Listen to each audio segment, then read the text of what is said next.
Hi friends, இன்றைக்கி நம்ம கிச்சனில் பாறை மீன் வறுவல் ரெஸ்டாரண்ட் ஸ்டைலில் எப்படி செய்யலான்னு பார்க்கலாமா?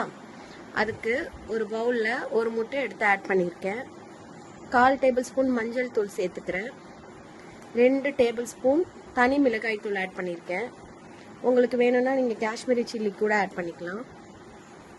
1 டேபிள் ஸ்பூன் மைதா, 1 table spoon cornflour, 1/4 table spoon சோம்பு எடுத்து வச்சுருக்கேன், அதையும் ஆட் பண்ணிக்கிறேன். 1/2 டேபிள் ஸ்பூன் வெள்ளை எள்ளு, அதையும் ஆட் பண்ணிக்கலாம். கருவேப்பிலை எடுத்து வச்சுருக்கேன், அதையும் ஆட் பண்ணிக்கலாம். மீனுக்கு தேவையான உப்பு ஆட் பண்ணிக்கலாம். இதெல்லாம் மிக்ஸ் பண்ணிக்கலாம். பெப்பர் கொஞ்சம் ஆட் பண்ணிக்கலாம். இந்த ஸ்டேஜில் உங்களுக்கு தேவைன்னா ஃபுட் கலர் சேர்த்துக்கலாம். நான் இங்கே ஆட் பண்ணலை.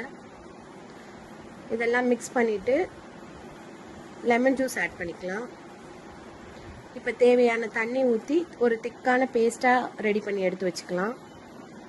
எடுத்து வச்ச பாறை மீன் துண்டுகளை இதில் போட்டு பெரட்டி எடுத்து வச்சுக்கலாம்.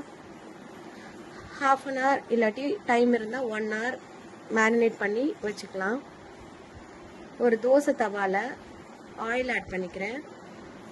எடுத்து வச்ச மீன் துண்டுகளை ஃப்ரை பண்ணி எடுத்துக்கலாம். இதில் கலர் பவுடர் போடாதனால கலர் பிரைட்டாக இல்லை. உங்களுக்கு வேணும்னா நீங்கள் கலர் பவுடர் ஆட் பண்ணிக்கலாம். கட் பண்ண ஆனியன் ஸ்லைசஸோடு சர்வ் பண்ணால் நம்மளோட டேஸ்டான ரெஸ்டாரண்ட் ஸ்டைல் பாறை மீன் வறுவல் ரெடி.